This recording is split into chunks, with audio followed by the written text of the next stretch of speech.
자, 소년사법입니다. 소년사법. 기본적인 내용들을 우선 봐두시고요.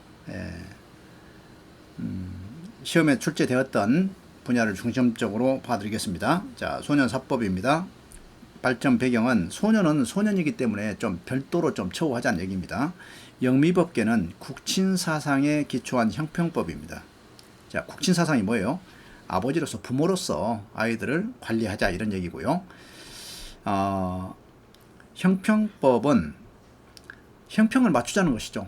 보통법에 이제 보통법으로 이제 우리가 통상 법률 어떤 그 기준을 삼는데 규범을 삼는데 약자이기 때문에 이 아이들은 좀 보호 대상이기 때문에 좀 이렇게 균형을 맞추는 법을 적용하자 이제 이런 의미고요. 이 대륙법계는 교육형 사상에 기초한 형사 정책 이론이라는 거예요. 형사 정책이 뭐예요? 범죄 방지 대책이요. 범죄 방지적 차원에서 얘들을 교육하자 이런 의미예요. 사실은 소년 사법 자체는 어쨌든 아이들한테는 기회를 주자는 얘기가 아니야.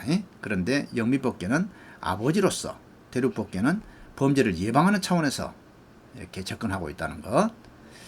자, 연역을 보면 이제 미국의 이제 주요한 내용이죠. 자, 분리재판. 자, 성인과 아이들은 좀 분리했다는 거야.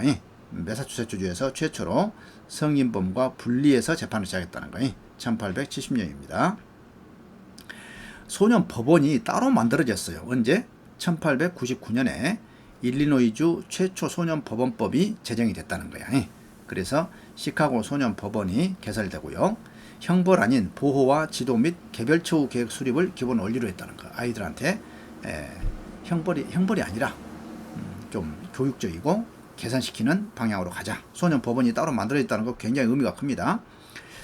그 다음에 이제 덴버 방식이라는 덴버 방식. 이것은 렌제이 판사가 비행 소년도 소년이지만 소년과 소년 문제에 책임이 있는 성인한테도 소년 법원이 관할 건을 갖자라는 거예요. 이거 가정식으로 이제 발달했다는 겁니다. 덴버 방식. 자, 그렇지만 최근에 와서는 지나치게 소년을 아이라고 해서 아직 어린 나이에 있다고 해서 지나치게 교육적이고 지나치게 통제적으로 지 맘대로 하는 것 이건 막아야겠다 해서 소년사법 절차에 있어서 광범위한 재량권 행사를 제한하는 데 집중하고 있습니다. 그래서 적법 절차를 강조하고 있다 이렇게 기억하시면 됩니다.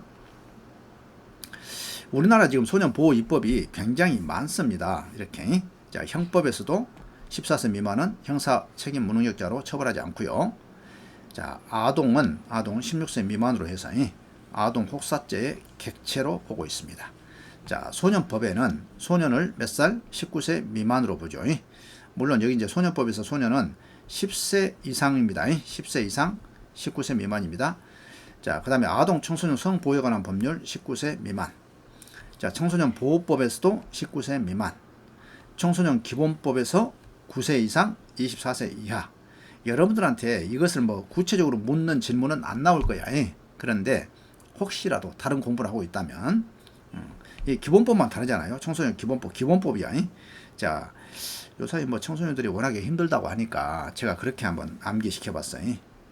청소년 기구해서 이사를 다녀. 기구해서 이사를 다녀. 이렇게 크게 중요하지 않지만 여러분들 이렇게 소년 보호를 위한 입법이 있구나 이렇게 봐두시고요. 자, 소년 법원의 특성이 있어요. 이 정도는 출제 가능성이 있습니다. 소년 법원. 자, 우리가 지금 성인과 분리한 재판을 했고, 그 다음에 일리노이주에서 소년 법원법을 만들었고, 최초로 소년들만 재판하는 그런 법원을 만들었단 말이죠. 그러면 이런 소년 법원은 어떤 특성이 있느냐 이런 얘기야. 교화 개선을 지향한다. 자, 소년 법원은 처음부터 처벌과 억제 지향에 반대되는 교화 개선과 재활의 철학을 지향한다. 그렇죠? 자, 관할 대상이 확대. 자, 관할 대상을 비행 소년뿐만 아니라 지위 비행자, 방치된 소년, 다양한 유형의 가정 문제까지도 대상으로 하고 있다. 우리나라 경우는 아직 범죄를 하지 않았는데 떼거리로 돌아다니면서 범죄를 할 우려가 있다고 해서 우범소년으로 처우하고 있거든요. 이런 것들이 관할 대상이 확대되고 있다 이런 얘기입니다. 자, 그러니까 소년 법원에서는 조금 더 좀 그 관할이 넓다 이렇게 보시면 될 것 같아요. 자, 절차의 비공식성과 융통성이에요. 자, 소년 법원의 절차는 일반 법원에 비해서 훨씬 더 비공식적이고 융통성이 있습니다. 반면에 적법 절차에 대한 관심은 작아니 그래서 이것이 문제가 돼가지고 소년에 대한 인권 침해가 많으므로 뭘 했다? 적법 절차를 강조하는 경향으로 가고 있다 이런 얘기입니다. 그러나 기본적으로 소년 법원은 이러한 절차를 비공식적으로 융통성 있게 운영하고 있다는 거 기억하시고요. 그 다음에 소년 법원은 감별이나 분류 심사 기능이 많이 발달되어 있어요. 일반 법원에서는 뭘 합니까? 우리 판결 전 조사 제도 이거 있죠. 그런데 그거에 못지않게 소년 법원은 굉장히 다양한 분류 심사를 할 수 있도록 제도화되어 있다 이 말이죠. 그래서 우리나라는 소년 분류 심사원이나 법원의 소년 조사관 제도를 그렇게 설명할 수 있을 것이다. 그 다음에 처분의 종류의 다양성입니다. 자, 제가 말씀드렸죠. 형벌은 몇 개라고? 9가지라고. 그런데 소년 보호를 위한 처분은 몇 개예요? 9개란 말이에요. 10개란 말이에요. 10개. 10호 처분까지 있죠. 그래서 훨씬 더 다양합니다. 자, 아동 보호, 비행 소년을 형사 법원에서 재판할 때 생기는 부작용인 부정적 낙인으로부터 보호하기 위한 것이다. 자, 이렇게 소년 법원이 있음으로 해서 오는 장점들, 특성들 봤습니다. 이 정도는 여러분들이 기억해 놓으셔야 해요. 자,